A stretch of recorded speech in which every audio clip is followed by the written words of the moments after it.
Hey guys, welcome back to my channel. Today's video is K-pop survival shows and why I think people will never stop watching them. Before we start, it is all just my opinion and what I've observed about this ever since I've been a K-pop stan. Enjoy. Survival shows in K-pop are not new, they've been happening way before K-pop even became mainstream. When survival shows get popular and gain attraction, people decide they want to make their own and just try a little bit of experimenting with K-pop. It's a long cycle that will keep repeating itself. Survival shows have gave us groups like Twice, yuna and Stray Kids, all groups causing huge impacts to the industry, so why not let's keep doing more of them. If you're a K-pop stan, 80% of the time you have watched a survival show, but you have 100% heard of them. They are very prominent and there is no escaping them really, so here are the reasons that people enjoy them. It's great TV. Let's be real, sometimes K-pop gets a bit dry, so we all need something we can talk about whilst also entertaining ourselves.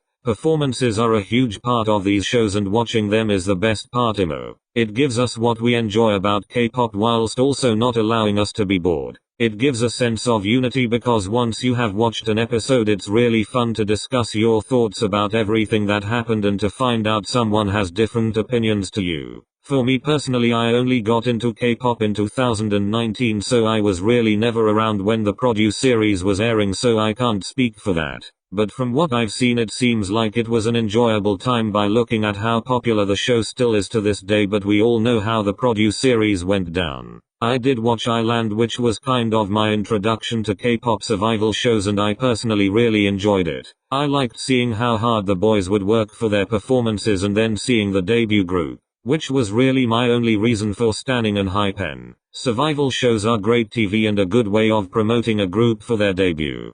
K-pop stans love, and I mean love, drama, so they know if they watch a survival show they'll find something to milk for drama. The producers know this, so they play their part with their editing. More on that later. Stan appeal is real, especially in K-pop. I would say international fans and Korean fans have different categories of what they find to be good looking, but it all adds up to stan appeal. It's usually the prettier or funnier someone is, the more fans they will have. There are usually 90 plus people on net survival shows, so there are many options, so you kind of have an upper hand if your visuals are appealing because you will get noticed first. We saw it with Kai Bing in Girls Planet and we are still seeing it again with Ricky. It's something that's not really gonna go away. Watching these survival shows, it's so easy to pick someone you want to debut and someone you really like, so you basically become a stan of them because they appeal to you, so we must keep watching them and consuming their content to see what will happen to them. There is always going to be someone that stands out to you, and Mnet have so much power with this because they can easily manipulate your views on a person with one single edit, and that person will lose all their stan appeal and people won't vote for them anymore. They like shoving certain trainees they like down your throat as well. And when you look at the performance, you'll be like, who is this person?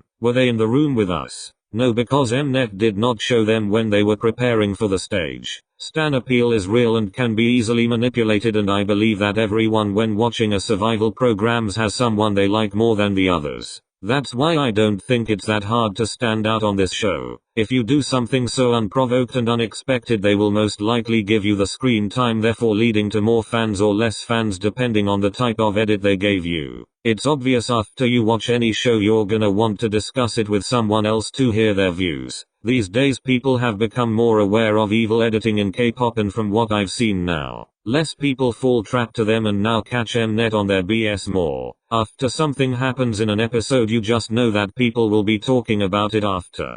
People always want to discuss with you and know your opinions, so there's no escaping discussion if you are on social media watching survival shows, and even if you aren't actively watching the show, there's a high chance that you will consume some content from the show, and especially if you are a content creator, as people will want to hear your thoughts about it. So when people say, I'm so tired of these shows, they are so repetitive and boring. True, but admit it, you will be going back somehow. Regarding Boys Planet, I don't see much of a difference between the fandom now and the Girls Planet one. But now I feel like everyone is used to the Mnet survival show formula, so things that happen do not even surprise people anymore. I could give you a list of things that are dupes from Girls Planet. No joke. I feel like this time around I can enjoy the show more because I already know what to expect. You know it's bad when you can already tell who stands a chance of debuting and who does not from the first episode. Mnet does not even try and hide their bias for the K group, which does not surprise me. At first I was happy that they got rid of the cell system as it kept in trainees that weren't as ready and let go of the other talented ones. But the cell system forced all the groups to communicate together, but boysplanet just forces segregation between K group and G group, and the bias is real. I'm scared for the final lineup because I know the chance of more than 3 G group members actually making it is low, as most of them have been wiped out already due to unfair screen time. I saw someone say that if Mnet cannot dish out equal amounts of screen time for their contestants, what's the point of having so many? Some of the trainees enter and leave the show unknown, which is just not fair to them. That's why boysplanet is hard to watch, because we have to let go of so much talent due to unwise voting decisions. At the end we are the ones deciding the final group, so be wise with your votes.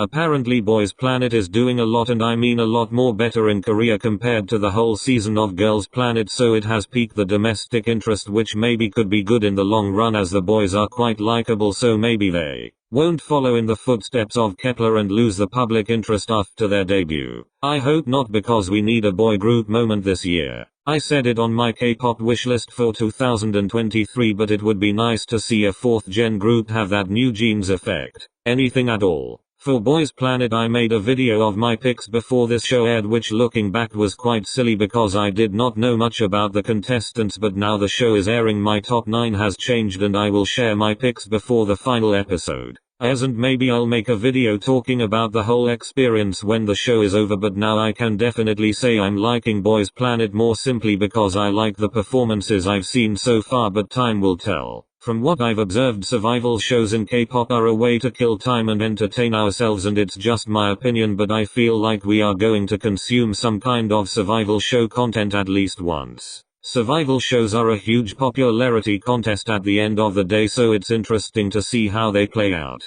Anyways, thanks for watching this video. I know I'm not the best at video essays or the most intellectual, but I try my best. Hope you like this video. Bye, and comment down your boysplanet picks. Matter what.